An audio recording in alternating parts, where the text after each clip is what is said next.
Bienvenidos.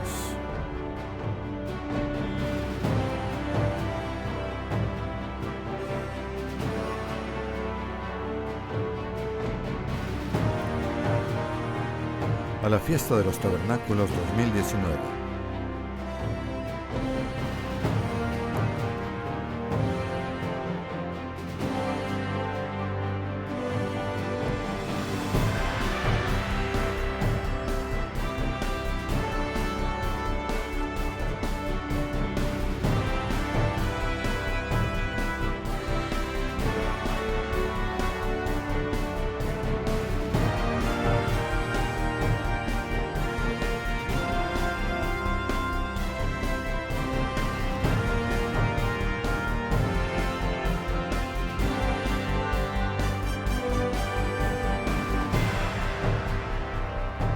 Aprender para la vida, parte 1.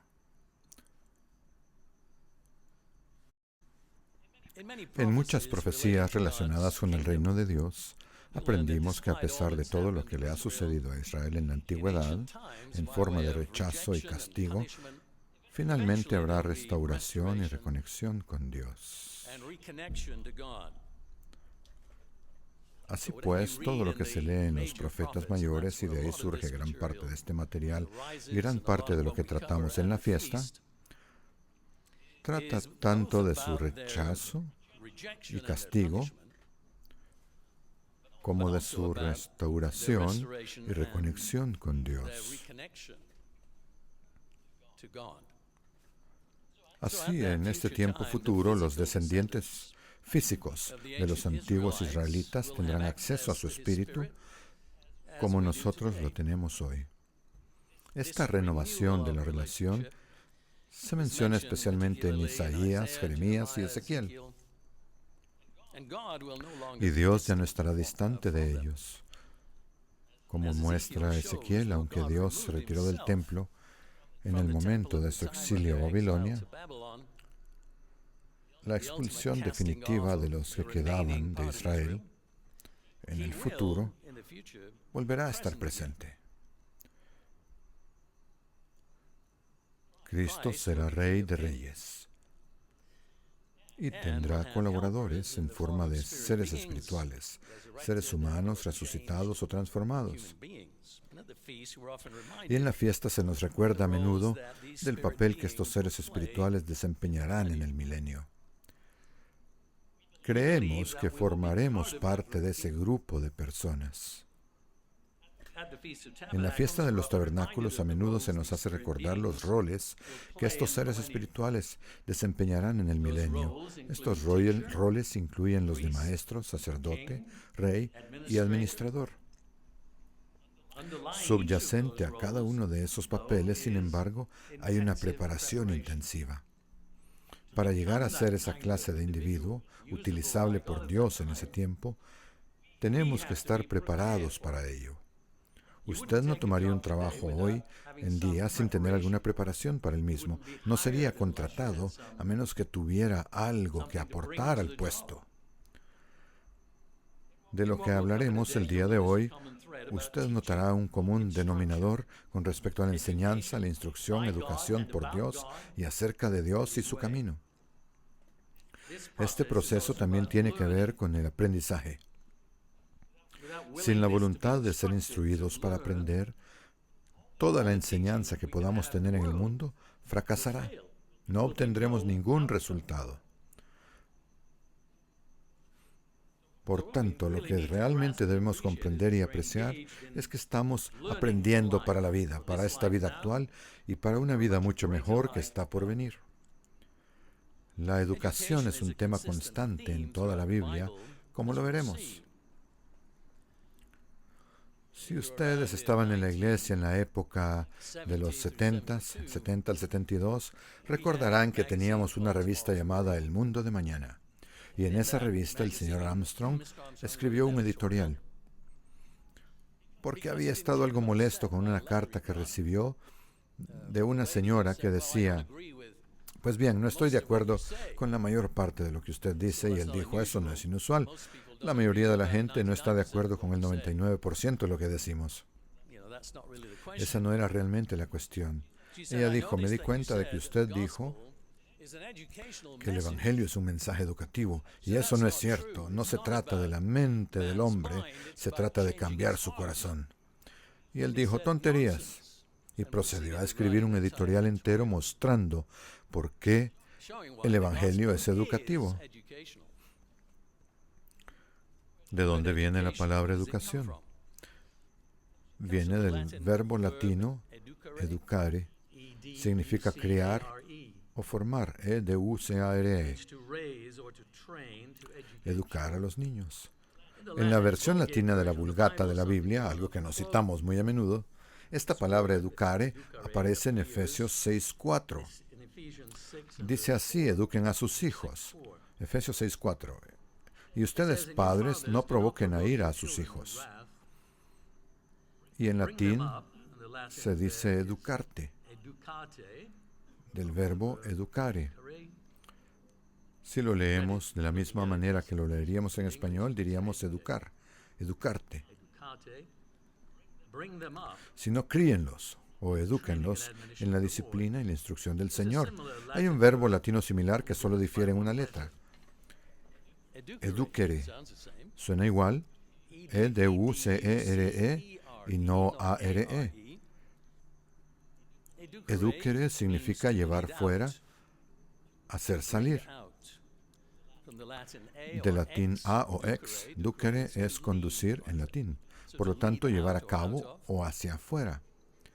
Si estuviéramos leyendo la Vulgata latina y estuviéramos leyendo el libro del Éxodo y llegáramos al capítulo 12, versículo 17, encontraríamos educo en medio de esa frase. Y educo se traduce así.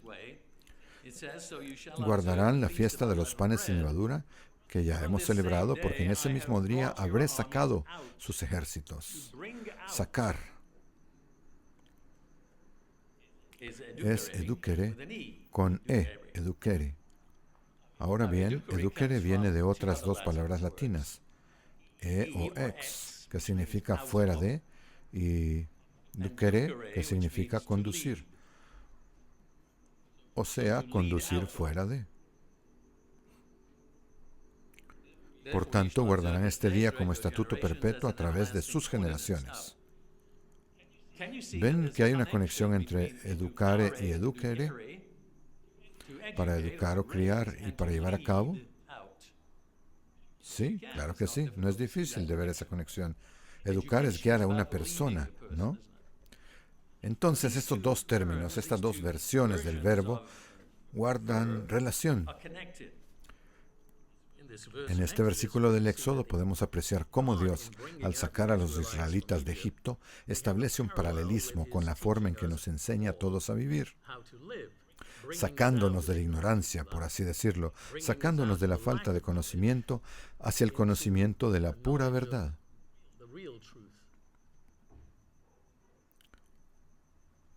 Establece una distancia, digamos, entre nosotros y la forma equivocada de vivir. Reconocemos cada año que los días de los panes sin levadura representan nuestra peregrinación fuera del pecado. Estamos siendo guiados fuera de una forma de vida equivocada. Ponernos en el camino correcto es parte del proceso educativo de Dios. Hay otro concepto similar en Juan 10:3. Juan 10:3. A él, al pastor, le abre el portero, y las ovejas oyen su voz. A sus ovejas las llama por nombre y las conduce fuera. Cristo, como buen pastor, guía a sus seguidores por el camino correcto de la vida. En la Biblia latina la palabra es educo. Él los guía. Cristo también fue llamado maestro y él mismo se definió como el maestro.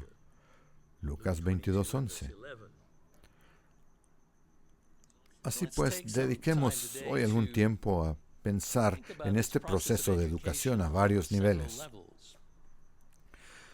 A veces se piensa que la educación no tiene nada que ver con Dios, ¿no es cierto?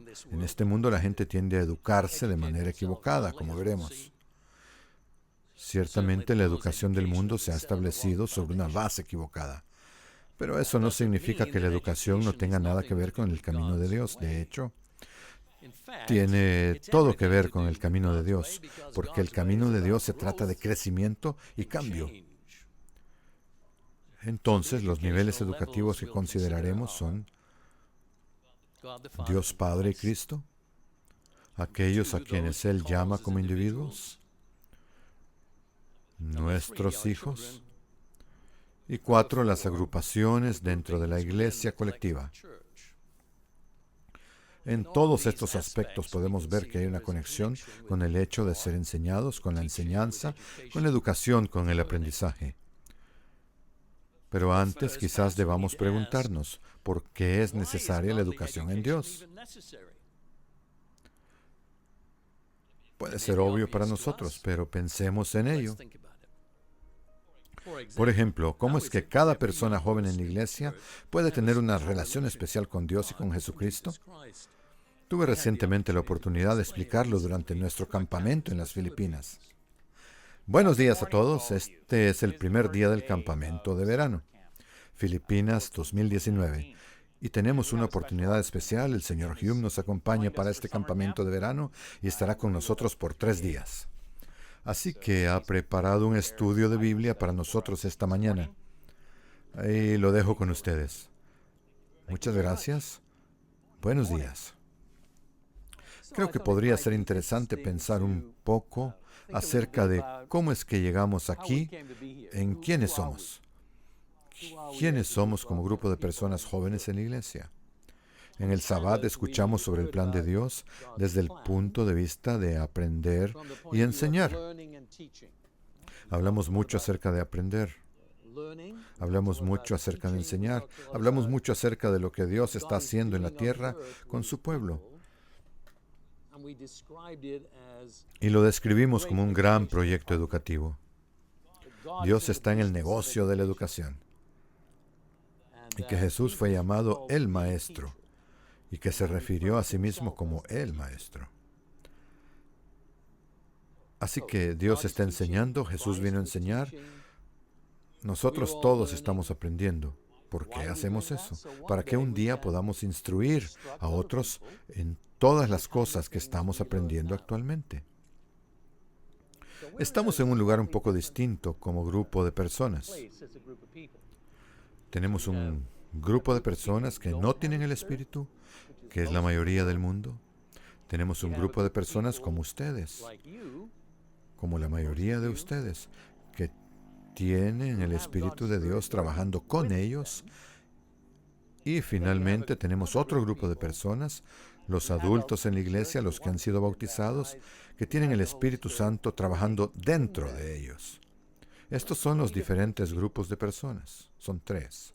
De modo que la pregunta real es cómo este Dios nos lleva desde donde estamos ahora, suponiendo que somos parte del primer grupo, para llevarnos a donde Él quiere que estemos, como maestros que son parte del tercer grupo.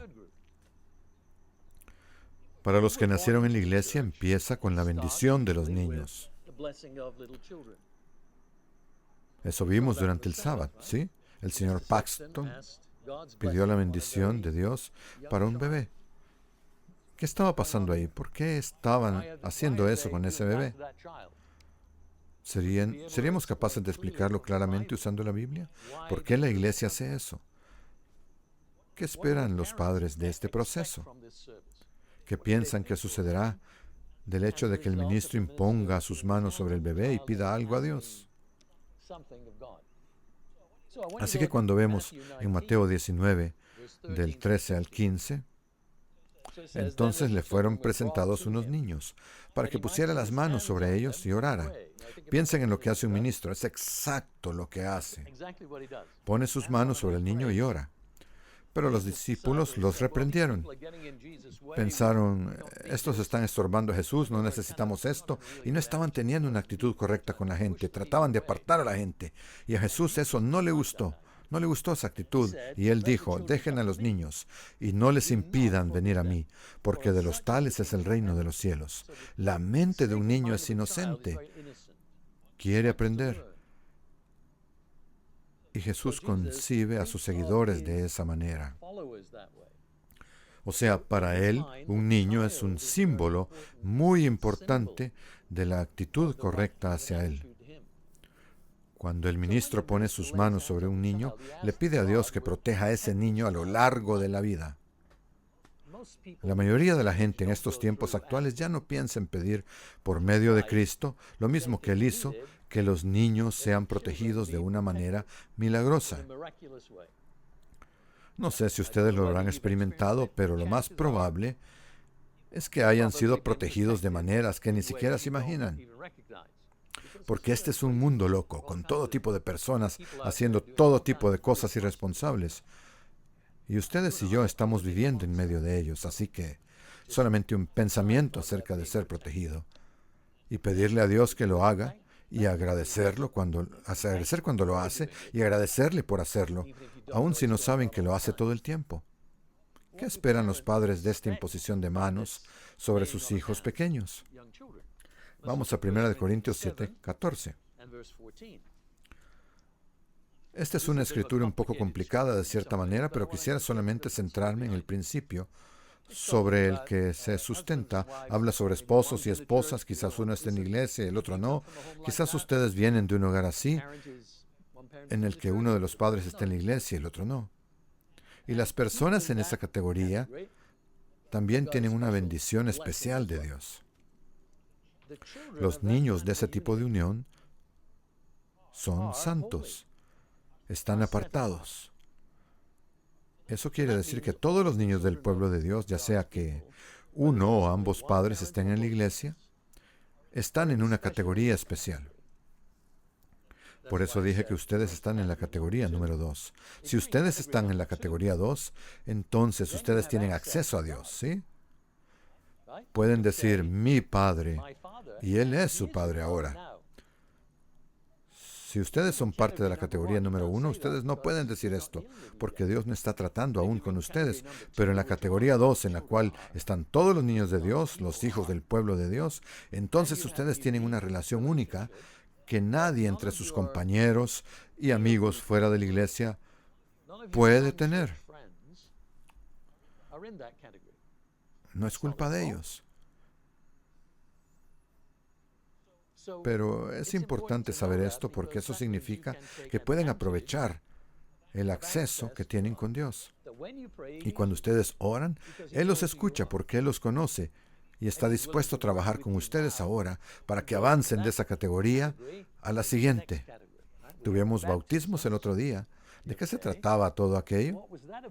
De personas moviéndose de esta categoría hacia la siguiente. Así que tenemos algunos ejemplos interesantes aquí mismo, en los pocos días que llevamos en este lugar, acerca de este proceso. En el Génesis aprendimos que los dos miembros de la familia de Dios decidieron hacer a los seres humanos a su semejanza física, capaces de producir y reproducirse a sí mismos y dotarlos de un componente no físico, exclusivo de ellos. Lo que conocemos como, lo que ustedes entienden como el espíritu en el hombre. Yahweh, el Logos que se convirtió en Cristo, llevó a cabo esta creación. Pero Adán era esencialmente una pizarra en blanco. Creo que fue Aristóteles quien nos introdujo a la idea de que el ser humano es, al nacer, una pizarra en blanco. Lo que más tarde se conoció como la tabula rasa, o tablilla borrada, una pizarra en blanco. Y eso es en realidad, si leemos la Biblia, lo que era Adán cuando empezó. No creo que se pueda llegar a otra conclusión. Cuando se trataba de conocer el bien y el mal, él estaba en blanco. ¿De dónde sacaría la base sobre cómo actuar correctamente, aparte de Dios? Este es el primer nivel de educación que consideraremos. Dios Padre y Yahweh o Cristo. En el último año hemos hablado de Dios como Padre y hemos visto que uno de sus rasgos es el de Maestro. Inmediatamente después de los días de la creación, Yahweh instruyó a Adán y Eva sobre cómo llevar a cabo su propio desarrollo espiritual. el cual los llevaría a vivir eternamente como un tipo diferente de seres. Les ofreció formación en valores y conceptos espirituales. El ser humano puede llegar a adquirir la imagen espiritual de Dios. Puede llegar a ser como Dios en algo más que su forma física original.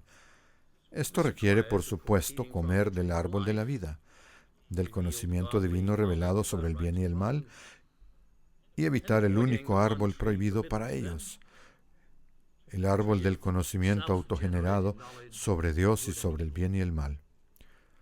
Yahweh estaba educando a sus hijos acerca de la vida y acerca de cómo tomar decisiones correctas.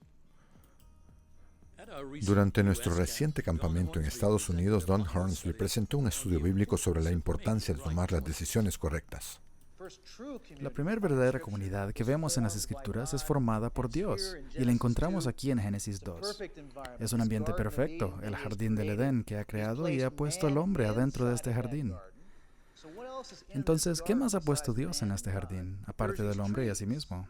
Pues hay unos árboles.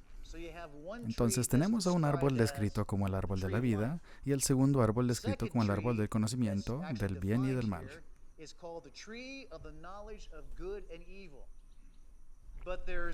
Pero hay bien y también hay mal. Si comes de este árbol, si vives en el camino del obtener, entonces dependes de tu propia mentalidad y conocimiento. Lo que tenemos aquí es una comunidad y Dios está presentando en esta comunidad básicamente diciendo hay dos formas de vivir, el camino del obtener y el camino del dar. Quiero que escojan el camino correcto. Justo como ustedes, cada día tienen la oportunidad de escoger su mentalidad, su actitud, su motivación. Cada día ustedes tienen una decisión de si van a tomar el camino de obtener o el camino de dar, el árbol de la vida o el árbol del conocimiento del bien y del mal. En cierto sentido, estas dos maneras de vivir también pueden ser mostradas como dos sillas, el árbol del conocimiento del bien y del mal y el árbol de la vida, dos sillas. Ahora, quiero que noten lo que hace la serpiente. Él dijo, ¿no es cierto que podéis comer de cualquier árbol en este jardín? No es como que haya venido y dicho, oye, quiero que sepas algo. Dios está equivocado sobre ese tema de los dos árboles. Pero no, Él le hizo una pregunta. Entonces, Él está causando un ambiente ¿de qué? ¿Qué intenta causar aquí? Duda. Duda, ¿no es así? Él está diciendo, oye, ¿tendrá Dios en realidad las mejores intenciones hacia ti? Algo pasa cuando hay duda. Pensemos sobre esto. No estoy seguro si él o ella tienen las mejores intenciones hacia mí. Mejor me distanciaré un poco. ¿Y qué pasa durante esa distancia? Tomarás tus propias decisiones y eventualmente la comunidad se disuelve. Esto es lo que pasó aquí. Él creó esa duda y esa división porque hubo división, distancia y eventualmente disolución de la comunidad entera. Satanás quiere que dudes de las mejores intenciones que tiene Dios para nosotros. Pero son muy especiales, ¿saben? Y Satanás lo sabe. De entre todas las personas sobre la faz de la tierra, sus mentes están abiertas a Dios. Y su puerta está abierta a ustedes, por virtud de sus progenitores o progenitor estando en la iglesia. Y eso es un privilegio muy especial. Un privilegio increíble, más de lo que reconocen. Tenemos el camino de la vida. Lo viven en casa. Sus padres, aunque sea solo uno, lo viven. Y tienen la capacidad de verlo en acción en sus congregaciones. Ahora mismo, a causa de su juventud y a causa de quienes son, hay un camino del obtener. Viven allí, están en la escuela, entre sus amigos. Pero estas dos sillas van en direcciones opuestas, ¿no es así? Así que, en cierto sentido, están viviendo encima de dos sillas. Y en cierto punto tendrán que tomar la misma decisión que tomaron Adán y Eva. Esperemos que mejor. Y será presentada a ustedes. Hay dos maneras de vivir. Han sido puestos en esta comunidad. Hay dos caminos. El camino del dar, que es estrecho y lleva a la vida, y el camino del obtener, que lleva a la destrucción. Y ahora mismo puede ser muy cómodo, como una persona joven, tener sus pies en ambas sillas.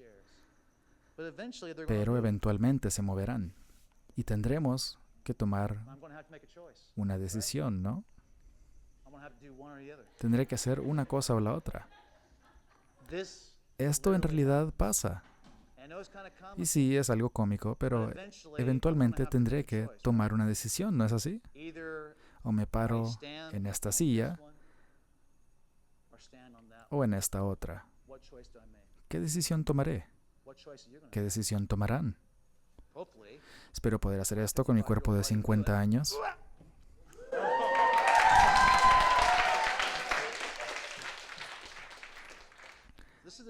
Esta es la decisión que yo tomé. Fui justo como ustedes a los 18 años. Fui a un campamento en North Minnesota y en ese entonces pensé, esto será genial, pasaré todo un verano trabajando en la cocina y disfrutándolo. Pero después sucedió algo. Dios abrió mi mente y lo dejó muy claro. Oye, tengo otros planes para ti. Estoy interesado en ti y te quiero. No me había dado cuenta al tomar esta decisión que cambiaría el resto de mi vida. El punto es que tienen que averiguar qué es verdad para ustedes, ya sea que encuentren la verdad en Dios o si la encontrarán dentro de ustedes mismos. ¿Harán sus propias determinaciones de lo que es el bien y lo que es el mal? Durante los siguientes años tomarán ustedes decisiones serias y no podré elegir yo por ustedes. Pero lo que sí puedo hacer es informarles que en realidad hay dos decisiones que deben tomar. Y tienen mentores y amigos que pueden buscar ahora mismo para que les ayuden a tomar estas decisiones. Les pedí que leyeran estas escrituras esta mañana. ¿Qué es la verdad? Esperaba yo apuntarles hacia la verdadera fuente de la verdad. Así que cuando Dios diga, no coman del fruto de ese árbol, digan ustedes, bueno, eso haré. Y cuando Jesús diga que tomen el camino estrecho, digan, eso haré. Porque saben, esta es la real fuente de la verdad. La verdad no se encuentra allá afuera. Y es cuando tú y yo aplicamos esto, ahí es cuando escogemos el camino correcto. La existencia misma del árbol de la vida nos dice que la instrucción en el conocimiento de Dios era necesaria desde el principio. ¿Por qué tener ese árbol allí si el conocimiento de Dios no hubiera sido necesario desde el principio? Demuestra que los seres humanos por sí mismos no pueden generar el conocimiento correcto. Y debido a esta incapacidad y a una elección equivocada, muy grave desde el principio, es que comenzaron todos los problemas de la humanidad. Nuestros primeros padres comenzaron a generar su propio conocimiento, a autoeducarse, siguiendo las directrices de Satanás. Desde este punto, todo lo que procedió es lo que conocemos como civilización humana. Las familias se convirtieron en tribus, las tribus en naciones, y la oscuridad espiritual se extendió por todas partes. Incluso el pueblo de Dios, Israel, no siguió el ejemplo de Yahweh. Por el contrario, se volvieron como las naciones que los rodeaban. Es por eso por lo que en el milenio será necesario que Dios selle a Satanás para que no engañe y corrompa a la gente, quitando el velo o la cubierta que está puesta sobre todas las naciones. El engaño y la confusión que ha nublado el pensamiento humano. Podemos encontrar esto en Isaías capítulo 25 y versículo 7, donde se habla de una cubierta sobre las naciones. Es necesario resolver todo eso antes de que pueda comenzar la restauración. Eso en sí mismo será un proceso masivo de reeducación. Pero Dios revela que Él estará en el centro del proceso. Él estará en el centro de todo. Su ley será la norma de todo comportamiento correcto. Ahora, en este punto, Dios también está preparando un pueblo para contribuir en ese proceso educativo, como individuos y como la congregación del Israel espiritual. Estamos siendo enseñados y debemos enseñar ahora y en el futuro. Estamos recibiendo formación sobre cómo aprender a ser guiados en el camino correcto, de modo que podamos educar así a nuestras familias en la actualidad. Ser un ejemplo de rectitud para los demás. Enseñar con el ejemplo. ¿Qué tan importante es nuestro ejemplo ahora? Podría ser mucho más importante de lo que imaginamos, tal como Jerry DeGier lo describe en el campamento en Estados Unidos. ¿Cuántos de ustedes son el único adolescente de la iglesia en sus escuelas? ¿Cómo los hace sentir eso? Que ustedes sean los únicos que estén guardando la palabra de Dios como la Biblia nos enseña a hacer. ¿Están dispuestos a defender la palabra de Dios si alguien pregunta? ¿O es que se lo guardan para ustedes mismos? Como cuando alguien les pregunta, hey, ¿por qué estás castigado los sábados? ¿Cuál sería una buena respuesta para eso? ¿Alguien le ha dicho eso? ¿Por qué no estás en sábado? Ok, muy bien, ¿algo más? ¿Sí? Simplemente no trabajo los sábados. ¿No trabajo en sábado? Claro. ¿Y qué tal? Dios me dice, y lo creo, que el sábado es santo. Yo observo ese día. ¿Entienden que ustedes y yo podemos ser la única oportunidad que alguien tenga para ver a alguien de Dios en acción sobre esa tierra? Eso es bastante intenso, ¿no? De lo que quisiera hablar hoy es el privilegio y bendición que es ser parte de la Iglesia de Dios hoy y la responsabilidad que eso conlleva para ustedes y para mí. Veamos, ¿cuántos de ustedes han sido objeto de burla por lo que creen y lo que pueden y no pueden hacer? ¿Puedo ver sus manos? Sí, yo también. ¿Por qué creen que se han burlado de nosotros? ¿Sí? Porque somos diferentes. Sí, esa es probablemente la razón principal. Señor, ahí atrás. La gente no entiende. Hay una emoción más intensa, quizás. ¿Alguien? ¿Sí?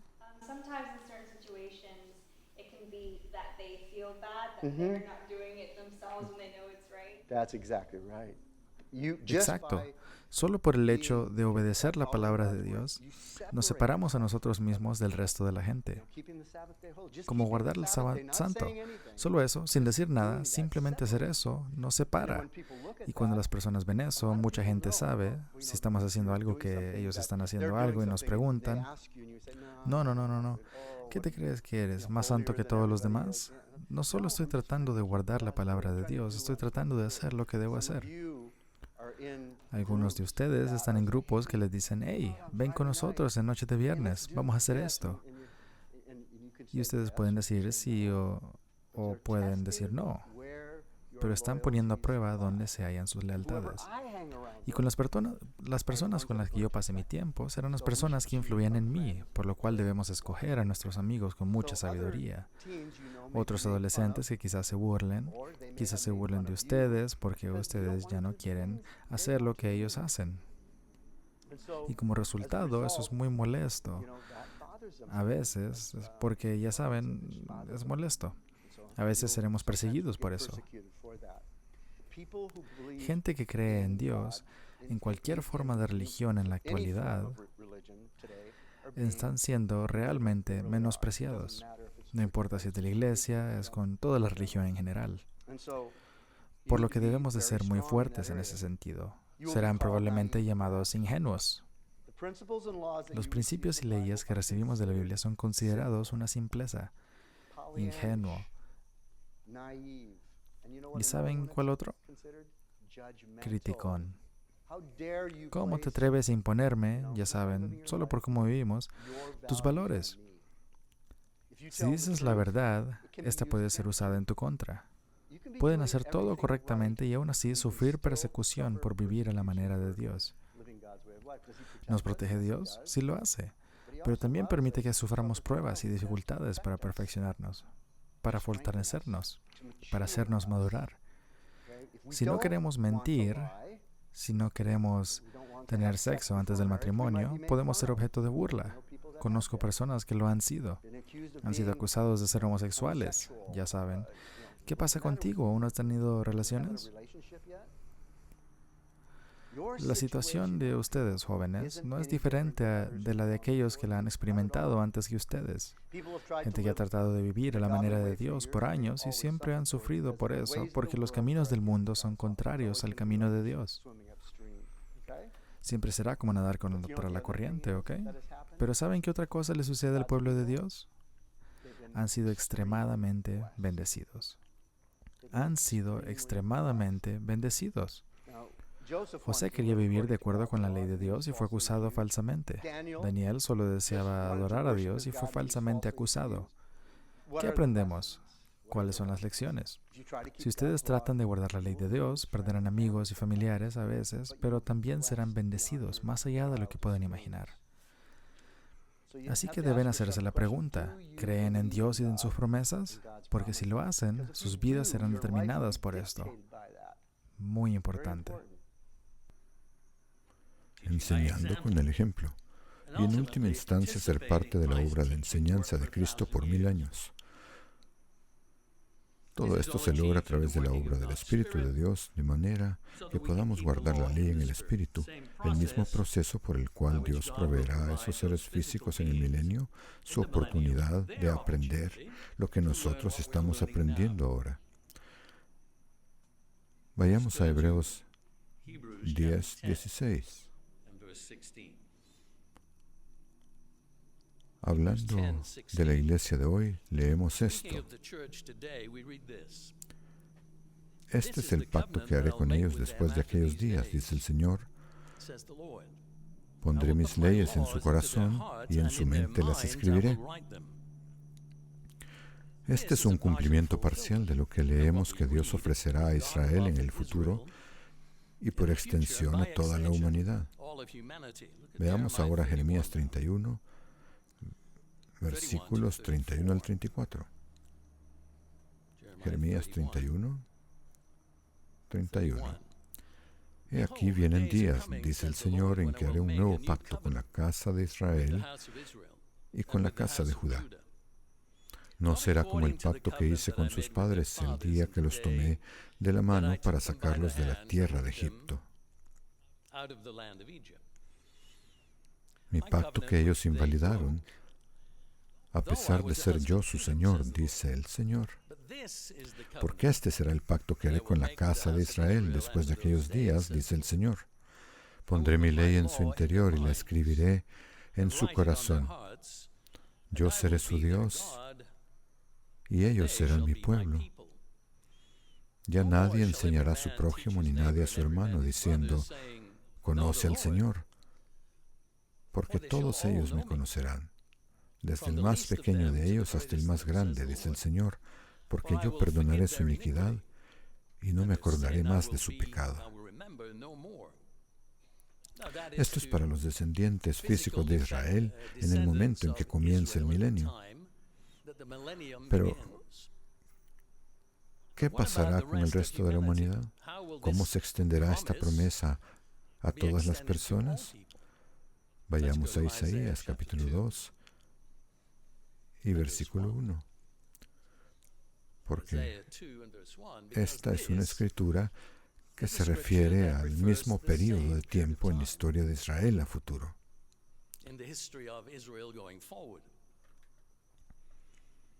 Isaías 2:1. La palabra que Isaías, hijo de Amós, vio acerca de Judá y de Jerusalén. Si quieren saber de qué se trata, es sobre Judá y Jerusalén en el futuro. Algo va a suceder ahí. Acontecerá en los últimos días que el monte de la casa del Señor será establecido como cabeza de los montes y será elevado más que las colinas y correrán a él todas las naciones. Muchos pueblos vendrán y dirán, vengan, subamos al monte del Señor, a la casa del Dios de Jacob, para que Él nos enseñe sus caminos y nosotros caminemos por sus sendas. Porque de Sión saldrá la ley, y de Jerusalén la palabra del Señor. Él juzgará entre las naciones y arbitrará entre muchos pueblos, y convertirán sus espadas en rejas de arado y sus lanzas en podaderas. No alzará espada nación contra nación, ni se adiestrarán a autoeducarse falsamente, más para la guerra. Se trata de enseñar, de instruir, se trata de aprender y aplicar el conocimiento correcto. Ese es el nivel de Dios. Número 2, el segundo nivel, que es mucho más amplio. ¿Cuáles son esos roles futuros para las personas llamadas por Dios que se han convertido en seres espirituales? Se nos dice que actuarán como reyes, sacerdotes, jueces, administradores, maestros. La escritura que siempre leemos en la fiesta se encuentra en Isaías, capítulo 30, versículos 20 y 21. Isaías 30, 20. Aunque el Señor les dé pan de congoja y agua de angustia, tu maestro o tus maestros nunca más se ocultarán. Aquí hay una referencia a personas que enseñan y que enseñan al antiguo Israel los caminos correctos, pero han sido marginados. Y él dice que eso no va a ser así en el futuro, sino que será de esta manera, sino que tus ojos verán a tus maestros. Entonces tus oídos oirán a tus espaldas estas palabras: este es el camino, anden por él. Ya sea que vayan a la derecha o a la izquierda.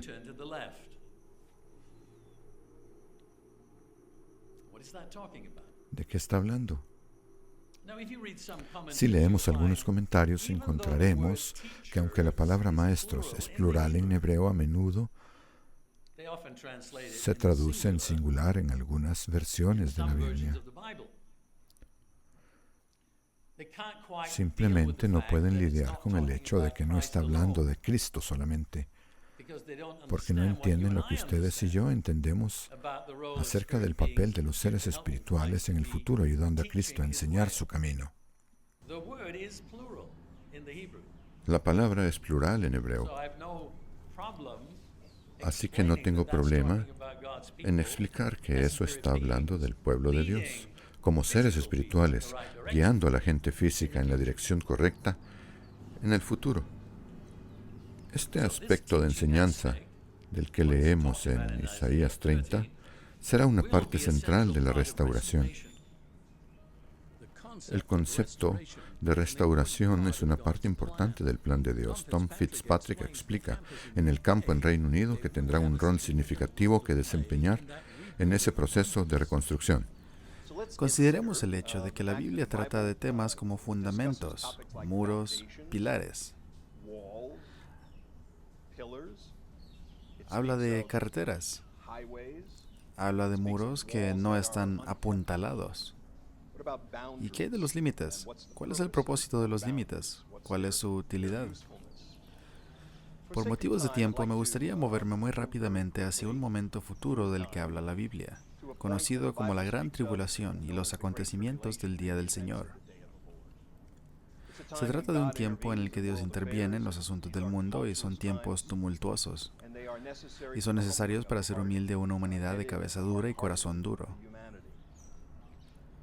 Pero el interés de Dios no es simplemente destruir. Su interés se describe en Hechos, capítulo 3. Vayamos allí, por favor. Hechos, capítulo 3. Aquí dice: arrepentíos pues, convertíos para que sean borrados vuestros pecados. Y habla de cuando vendrán los tiempos de refrigerio de la presencia del Señor. Así que si la gran tribulación y los eventos que conducen al regreso triunfante de Jesucristo, conocidos como el Día del Señor, son tiempos tumultuosos, aquí se nos habla de un tiempo de refrigerio que viene de la presencia del Señor y nos dice cuál es el verdadero objetivo de Dios. No es simplemente humillar a la humanidad y dejarla devastada, sino que Dios aquí nos dice que quiere renovar y refrescar, y viene en combinación o en asociación con la presencia del Señor. Dice en el versículo 20, enviará a Jesucristo, que antes os fue anunciado, a quien es necesario que los cielos reciban. Y otra vez una referencia a los tiempos de restitución o los tiempos de restauración de todas las cosas, que Dios ha hablado por boca de todos sus santos profetas desde que el mundo comenzó.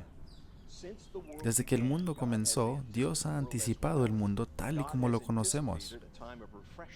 Dios se ha anticipado un tiempo de refrigerio, ha anticipado un tiempo de restitución de todas las cosas, y eso es lo que anhela cumplir.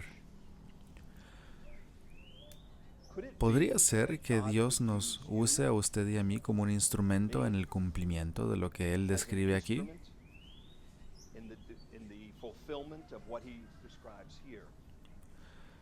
Los seres humanos que sobrevivan y vivan en el reino milenial de Jesucristo habrán pasado por una experiencia traumática y sus necesidades básicas tendrán que ser satisfechas. Comida, ropa, vivienda, necesitan ser nutridos y cuidados. Las Escrituras declaran que será necesaria una reconstrucción a gran escala en los primeros días del mundo del mañana. Vayamos a Isaías 61, por favor. Isaías 61. Y dice que una parte de eso será el versículo 4. Y edificarán los antiguos asolamientos, levantarán las antiguas desolaciones y repararán las ciudades desiertas, las desolaciones de muchas generaciones. ¿Cómo serán estas ciudades restauradas, revitalizadas, renovadas y reparadas en el futuro? ¿Se parecerán a lo que ustedes y yo conocemos hoy? ¿O serán diferentes? Y si son diferentes, ¿en qué sentido? ¿Podemos encontrar en la Biblia principios que nos den una idea o pistas de cómo las comunidades del futuro serán significativamente diferentes de las que conocemos hoy?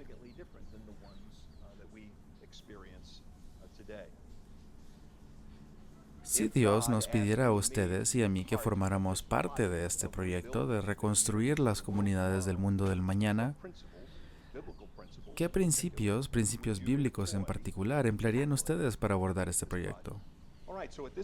Muy bien, en este punto estos son ejemplos. Hay otros versículos que se sugieren, pero quiero que se sientan libres de ir más allá y si eligen, como mesas individuales o grupos, centrarse en un aspecto de esto. Son ciertamente bienvenidos. O si quieren adoptar un enfoque más generalizado, también me parece bien. Si Dios les pidiera que formaran parte de la reconstrucción de las comunidades y las ciudades del mundo del mañana, ¿qué principios bíblicos aplicarían para abordar ese proyecto? Algunas de las cosas que han sacado a relucir se basan en los principios bíblicos, las escrituras que hemos sugerido, que todo se haga decentemente y en orden, y cómo eso facilita la comodidad de todos los que están reconstruyendo. Tendría que expresar la preocupación por la seguridad de los que habitarían en esos edificios. Los constructores calculan el costo. Era uno de los principios bíblicos. Y la selección de materiales de calidad. Tienen que construir sobre cimientos firmes.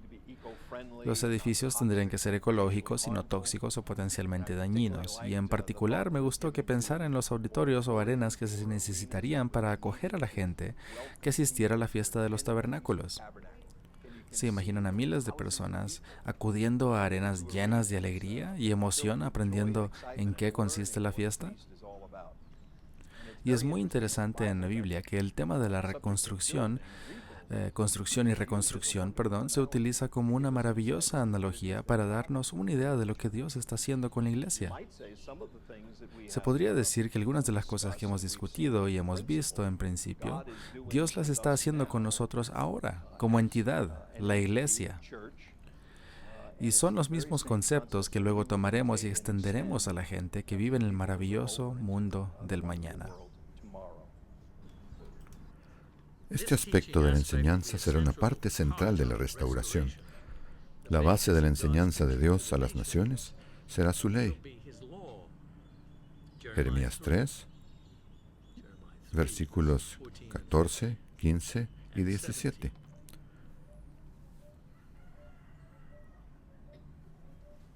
Jeremías 3:14. Vuélvanse, oh hijos rebeldes, porque yo soy su Señor, dice el Señor. Los tomaré uno por ciudad y dos por familia, y los traeré a Sión. Les daré pastores según mi corazón, y ellos los pastorearán.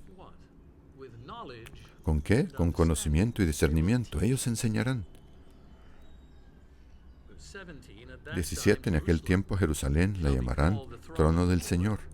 Todas las naciones se congregarán en Jerusalén por causa del nombre del Señor, y no andarán más según la dureza de su malvado corazón.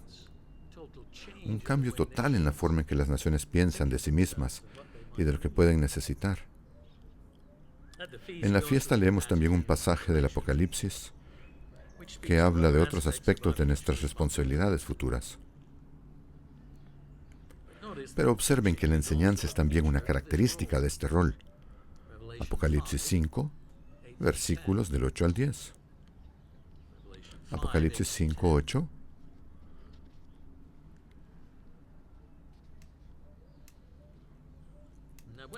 Cuando tomó el libro, los 4 seres vivientes y los 24 ancianos se postraron delante del Cordero. Cada uno tenía un arpa y copas de oro llenas de incienso, que son las oraciones de los santos.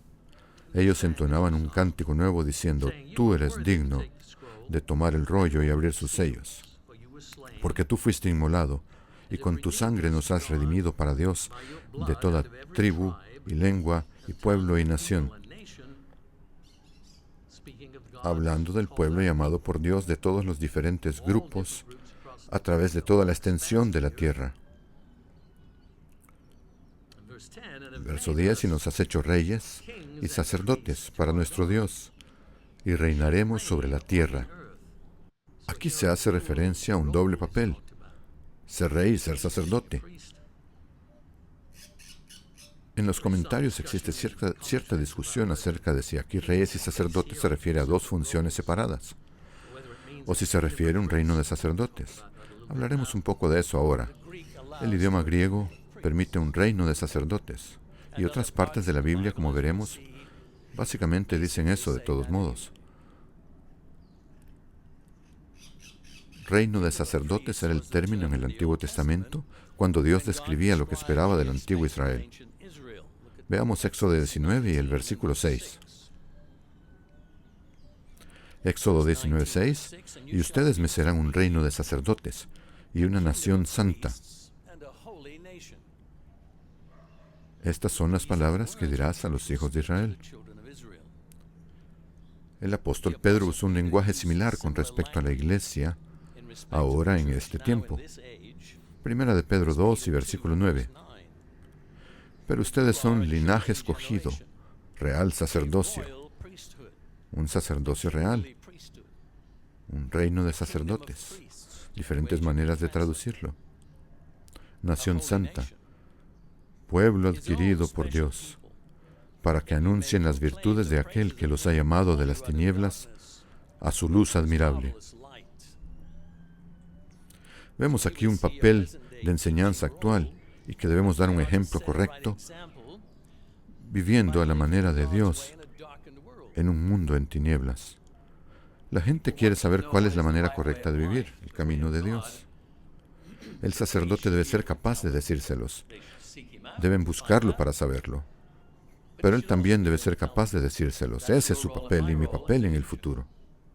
Es nuestro papel ahora en la medida en que cualquiera que venga a nosotros y nos diga: ustedes siguen el camino de Dios, háblenme de él. Deberíamos ser capaces de hablarle del modo de vida que llevamos. Pueden ver que eso es entrenamiento para el futuro. De su boca de buscar la instrucción, pues él es un mensajero del Señor de los ejércitos. ¡Qué papel tan importante! Vemos este rol cumplirse en la vida del sacerdote Esdras.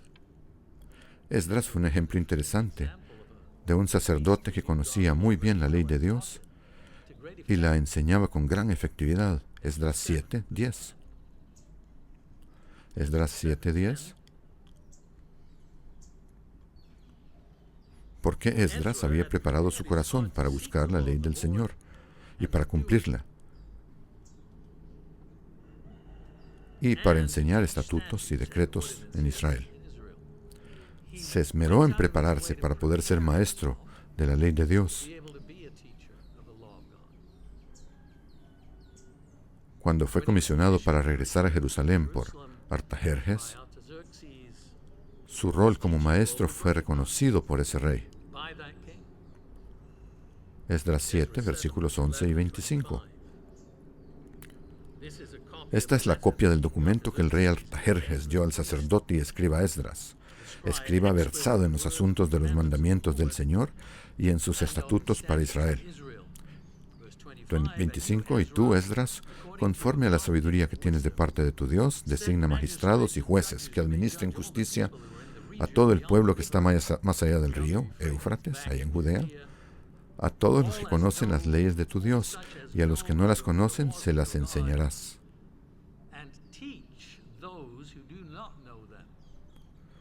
Muy claro cuál iba a ser su trabajo.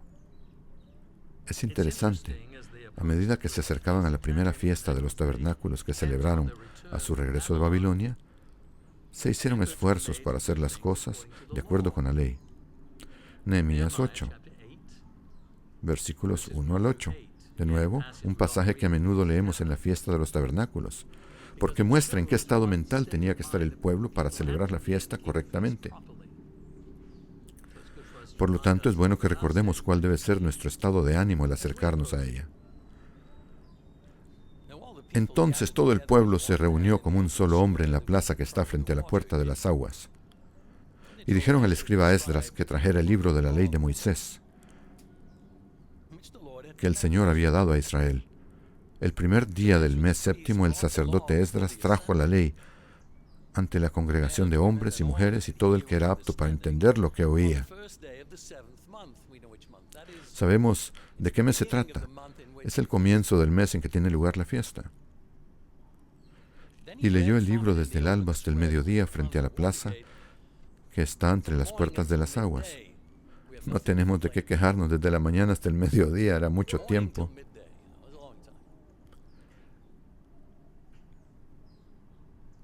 En presencia de hombres, de mujeres y de cuantos podían entender, y los oídos de todo el pueblo estaban atentos al libro de la ley. El escriba Esdras estaba sobre una plataforma de madera que había hecho para ello. Junto a él, a su derecha, había muchas otras personas, 13 de ellas, 14 en total, que estaban allí en pie. Estos nombres se pueden consultar en otras partes del libro de Nehemías. Nombres de dirigentes, levitas, sacerdotes. 5. Esdras abrió el libro a la vista de todo el pueblo, porque él estaba más alto que todo el pueblo. Y cuando abrió, todo el pueblo se puso de pie. Reconocen la importancia de la ley. Entonces Esdras bendijo al Señor, el gran Dios, y todo el pueblo, alzando las manos, respondió: Amén, amén. Luego se inclinaron y adoraron al Señor con el rostro a tierra. Y luego un grupo de otros líderes y los levitas explicaban la ley al pueblo, mientras el pueblo permanecía de pie en su lugar. Versículo 8, fíjense bien. Ellos leían el libro de la ley de Dios, explicando y aclarando el sentido, de modo que entendieran la lectura. Cuando ustedes y yo estudiamos actualmente, debemos entender el verdadero significado, para que cuando lleguemos a enseñarlo sepamos lo que realmente quiere decir.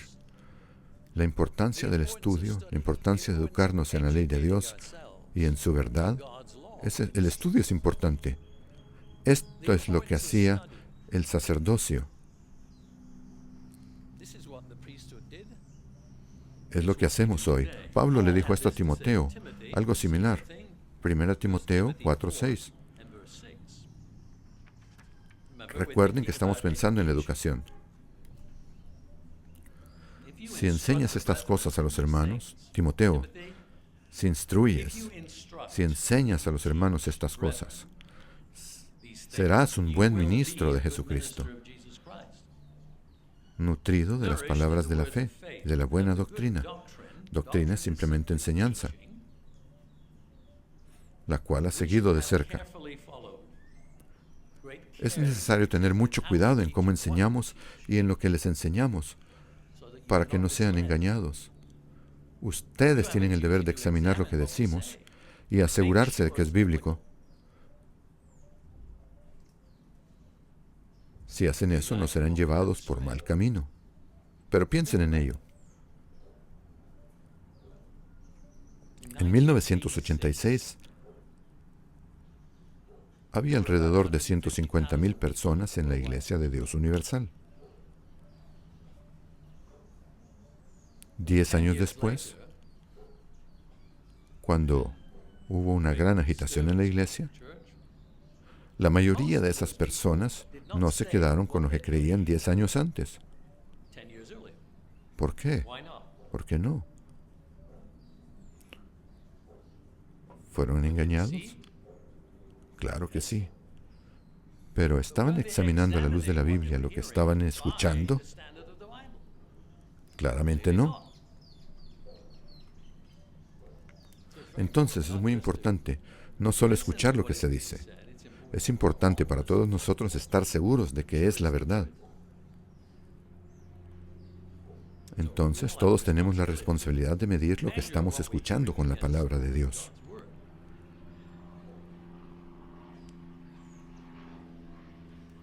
Así que lo mismo que se le pidió a Timoteo es lo que ustedes y yo estamos aprendiendo a hacer al entender los principios subyacentes de la ley, mientras practicamos la obediencia a la ley de Dios en la letra, pero también en el espíritu. Hay otra dimensión de la ley y ese es el espíritu de la ley que tenemos que escuchar, ser conscientes de ello. Apocalipsis 26, para terminar esta sección. Bienaventurado y santo es el que tiene parte en la primera resurrección. Sobre ellos la segunda muerte no tiene ningún poder, sino que serán sacerdotes de Dios y de Cristo y reinarán con Él como reyes por 1000 años.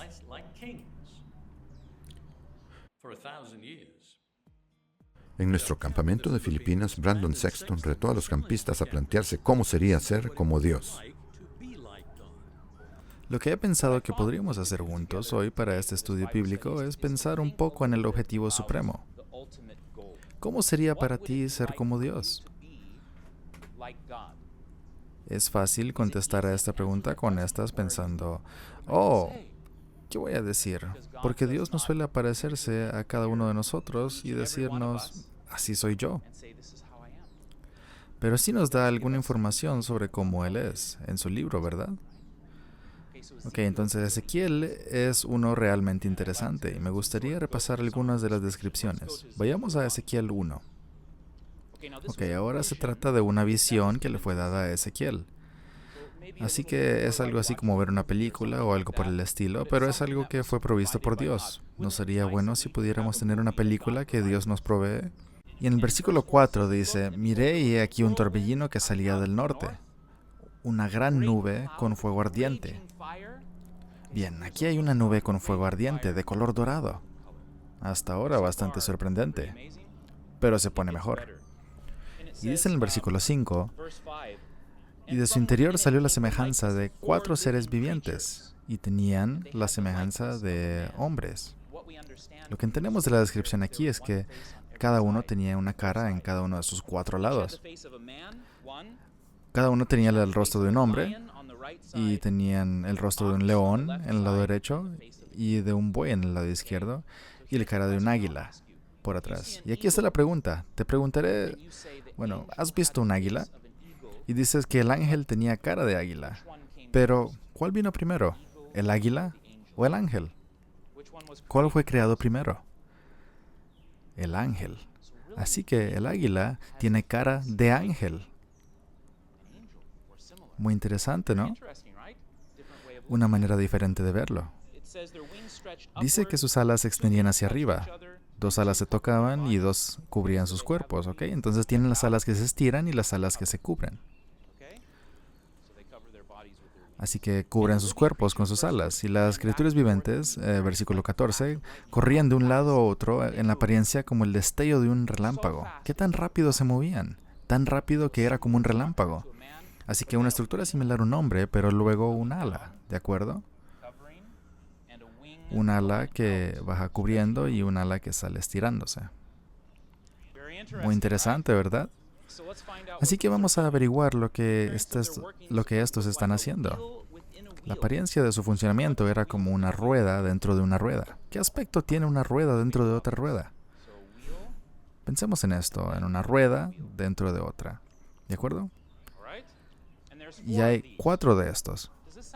¿Suena extraño? Así que, si estamos tratando de describir lo que es ser Dios y lo que se hace de forma regular, esto es un comienzo de la comprensión de algunos aspectos, pero luego es bastante sorprendente y es difícil de entender, ¿cierto? Cuando iban era como el ruido de muchas aguas, ¿ok? Así que cuando iban, ¿verdad? Donde quiera que iban. Sobre el firmamento estaba la semejanza de un trono en el verso 26. Y había uno en el trono que tenía la apariencia de un hombre. Así que mientras esto está claro, tenemos un trono aquí, ¿de acuerdo? Y una silla, y el que estaba en ella era semejante a un hombre. Así que vamos a poner un esquema básico. Como un hombre, su cintura abajo era como fuego, con brillo alrededor, y había una apariencia de un arco iris de nubes alrededor de toda la cosa en todo el tiempo. ¿Estaba ese relámpago dorado por todas partes? Aquí parece ser un trono móvil de Dios, donde puede ir en cualquier momento como el destello de un relámpago. Si alguien dijera, mira, hoy te regalo un Lamborghini. Si consigues tu Lamborghini, podrás ir a cualquier parte de la Isla Negros. ¿Te parece bien? Y si te dijera que puedes ir en a cualquier parte del universo. ¿Recuerdas que acaban de hacer una imagen del agujero negro? ¿Y si pudieras subirte a esto para verlo? ¡Qué bonito! Se ve muy diferente de cerca. Muy bien, bastante sorprendente, ¿verdad? Bien, esto es algo que la Biblia nos ayuda a entender de lo que es ser como Dios. Si estás mirando esto y ves cómo viaja Dios y estás pensando en Él, ¿qué es algo de Dios que reconoces de esto? ¿Perdón? Poderoso. Es poderoso. Inmenso poder. Si tuvieras acceso a tanto poder, ¿puedes pensar en lo que podrías hacer con eso? ¿Conoces a personas que han sufrido una enfermedad muy terrible y han muerto? ¿Te gustaría cambiar esas cosas si pudieras? ¿Ahora puedes? ¿Por qué? Porque no tienes el poder. Bien, Dios tiene el poder. Y Él tiene una manera de cambiar todo eso en su plan. Eso es lo que me gustaría grabar en ustedes. El propósito detrás de lo que estamos haciendo, cuando estamos aprendiendo, tiene todo que ver con tener el poder para ser capaces de hacer el bien y hacer lo que es correcto. Consideremos otro tipo de futuro rol de enseñanza. Mateo 19, versículo 28.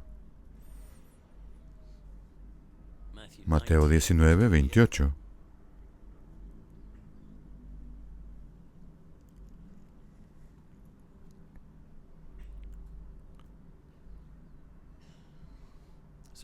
Jesús les dijo a sus discípulos, de cierto les digo que en el tiempo de la regeneración, la era del milenio, cuando el Hijo del Hombre se siente en el trono de su gloria, ustedes que me han seguido se sentarán también sobre 12 tronos para juzgar a las 12 tribus de Israel. Quizás uno piense en ellos como reyes, pero dice que ellos serán jueces, que ellos estarán juzgando. Los discípulos debían entender que ellos, los 12, tendrían un papel futuro en juzgar al pueblo israelita. Lo harían, o podrían hacerlo, porque habían seguido a Cristo. Es decir, habían sido discípulos, o aprendices, discípulos, discipuli, personas que aprenden. habían sido enseñados por Cristo en su camino de vida. Y la base de sus juicios es seguramente el haber practicado la forma de vida que Cristo enseñó. ¿Y qué hay de ustedes y de mí? Bueno, ellos no son los únicos elegidos para el papel del juez, ¿verdad? Pablo escribió esto a los Corintios, 1 Corintios 6:2. 1 Corintios 6:2 está hablando de un problema diferente en la iglesia, pero lo que se desprende del problema es una enseñanza muy importante para la iglesia. ¿O no saben que los santos han de juzgar al mundo?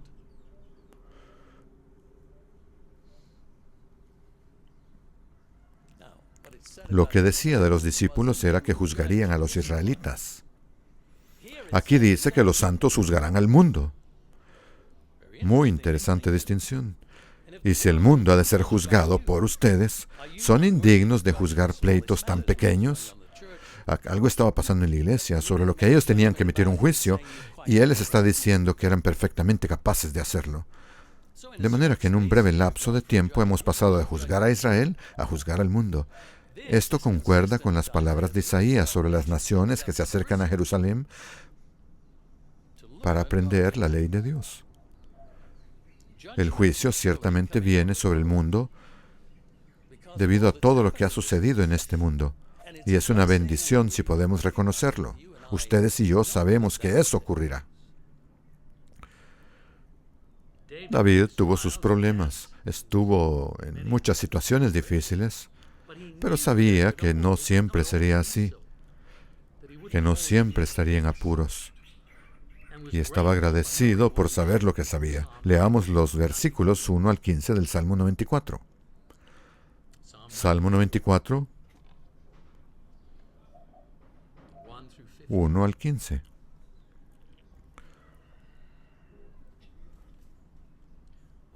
Oh Señor Dios de las venganzas, oh Dios de las venganzas, manifiéstate. Por favor, ven y arregla las cosas. Exáltate, oh juez de la tierra, da su recompensa a los soberbios. ¿Hasta cuándo los impíos, hasta cuándo, oh Señor, se regocijarán los impíos? Vocean, hablan insolencias y se confabulan los que hacen iniquidad. A tu pueblo, oh Señor, quebrantan, a tu heredad afligen. Y esto sigue ocurriendo hoy, ¿verdad? Estas palabras no solo eran ciertas en tiempos de David. Ustedes y yo, los santos de Dios, y todos los que Dios ha llamado, están encontrando gran dificultad viviendo en este mundo con toda su perversidad e iniquidad y maldad. Y David está clamando y diciendo, Dios, ven y arregla todo esto. Júzgalo. A la viuda y al forastero matan. A los huérfanos asesinan. Han dicho, no lo verá el Señor. ¿Quién es Dios de todos modos? ¿Creen en Dios? Ni entenderá el Dios de Jacob. Entiendan, torpes del pueblo, ustedes necios, ¿cuándo serán entendidos? El que puso el oído no oirá. ¿El que formó el ojo no verá? ¿Acaso creen que Dios no puede oír y ver toda esta maldad? ¿El que disciplina a las naciones no reprenderá? ¿No sabrá el que enseña al hombre el saber? El Señor conoce los pensamientos de los hombres que son vanidad. Bienaventurado el hombre a quien tú, oh Señor, disciplinas, a quien enseñas y lo instruyes sobre la base de tu ley, para darle tranquilidad en los días de la desgracia, en tanto que para los impíos se cava una fosa. Llegará hasta, el tiempo está llegando, porque el Señor no abandonará a su pueblo, ni desamparará a su heredad. Más bien el derecho volverá a la justicia, y en pos de ella irán todos los rectos de corazón. Ahora sabemos que no solo somos maestros en este segundo nivel del individuo, sino que también somos discípulos, aprendices. Por lo tanto, debemos buscar la enseñanza de Dios, su corrección. Debemos aprender. Esto es para nuestro bien a largo plazo, pero también para nuestra protección diaria. Otro salmo, el Salmo 143, Versículo 10. Enséñame a hacer tu voluntad. Debemos buscar la enseñanza de Dios. Debemos pedirle que nos enseñe. Enséñame a hacer tu voluntad, porque tú eres mi Dios. Tu buen espíritu me guía a tierra de rectitud. 2 salmos más que dicen cosas similares. Salmo 27:11. Enséñame, oh Señor, tu camino. Guíame por sendas de rectitud. A causa de los que me son contrarios. ¿Quieren saber cómo tener un mejor camino de vida? ¿Una senda pasible delante de ustedes? Todos tenemos que vivir en este mundo difícil. Todos intentamos encontrar el mejor camino a seguir. Pero para ello debemos tener los fundamentos adecuados. Tenemos que pedirle a Dios que nos allane el camino. Y se lo pedimos y llevamos una vida correcta, dispuesta a aprender. ¿No creen que lo hará? ¿No cumple Él su promesa? Por supuesto que lo hace. Él allanará nuestro camino delante de nosotros. Enséñame tu camino y guíame por senda segura. Salmo 25, versículos 4 y 5. Muéstrame, oh Señor, tus caminos, enséñame tus sendas. Encamíname en tu verdad y enséñame, porque tú eres el Dios de mi salvación. Tú eres el que me salva. En ti he esperado todo el día. Nuestro aprendizaje es para que eventualmente podamos transformarnos y enseñar a otros. Lo leímos ya en Isaías, que un día seremos maestros. Vamos al Salmo 51 del 10 al 13. David está hablando del arrepentimiento de alguna cosa terrible que había hecho. Dice que necesita aprender el camino correcto para poder dar la vuelta y hacer algo con esa información. Quisiera que noten lo que es. Salmo 51, 10 al 13. Lo que hay aquí, que es más que una simple autorreflexión, es importante hacer eso. Pero hay algo aquí en cuanto a la razón de toda esa autorreflexión. Y el camino de Dios, en última instancia, no tiene que ver con el esfuerzo por uno mismo. Se trata de lo que hacemos por los demás. La idea de ser un maestro es ayudar a los demás. Dios es un ser orientado hacia el exterior. Hace lo que hace para ayudarnos. El camino humano es ayudarse a uno mismo. Principalmente, estamos orientados hacia nosotros mismos por naturaleza. Salmo 51, 10 al 13. Crea en mí, oh Dios, un corazón puro y renueva un espíritu firme dentro de mí. No me eches de tu presencia, ni quites de mí tu Santo Espíritu. Devuélveme el gozo de tu salvación y un espíritu generoso me sustente. ¿Qué dice a continuación? Entonces enseñaré a los transgresores tus caminos, y los pecadores se convertirán a ti. Teniendo todo eso correcto en nuestra vida, nos hace capaces de enseñar a los transgresores los caminos de Dios. Cuando esté en esa condición, seré capaz de enseñar lo correcto. Enseñaré a los transgresores tus caminos, y los pecadores se convertirán a ti como resultado de mi enseñanza. Un objetivo extraordinario. Sabemos por experiencia propia que las penas por infringir la ley nos enseñan lo que produce una mala educación, un mal aprendizaje. Cuando hacemos algo malo, estamos poniendo en práctica un aprendizaje errado, una educación equivocada, ¿verdad? Hacemos cosas que están mal pensando que tenemos razón, pero no es así. Es conocimiento autogenerado, que sale de nuestra propia cabeza, no de la ley de Dios ni del camino de Dios. Si aprendemos de esto, entonces podremos ayudar a otros. Veamos 1 de Timoteo 1, 8 al 11. Aquí hay una sección que habla de la ley y sobre cómo usarla correcta y equivocadamente. Pablo dice, sabemos, sin embargo, que la ley es buena si uno la usa legítimamente. Y conocemos esto, que la ley no ha sido puesta para el justo, sino para los rebeldes e insubordinados, para los impíos y pecadores, para los irreverentes y profanos, para los parricidas y matricidas, para los homicidas, para los fornicarios, para los homosexuales, para los secuestradores, para los mentirosos, para los perjuros, y para cuanto haya contrario a la sana doctrina o enseñanza, según el Evangelio de la gloria del Dios bendito, que me ha sido encomendado.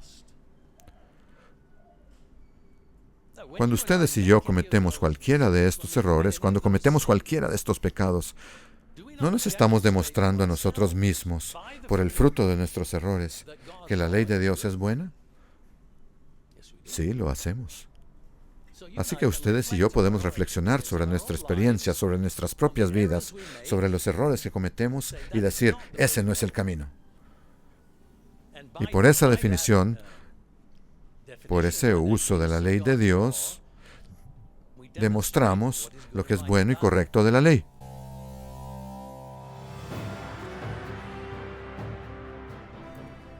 En la parte 2 de Aprender para la Vida, exploraremos el tercero y cuarto niveles educativos y veremos cómo la Iglesia está avanzando colectivamente como una familia.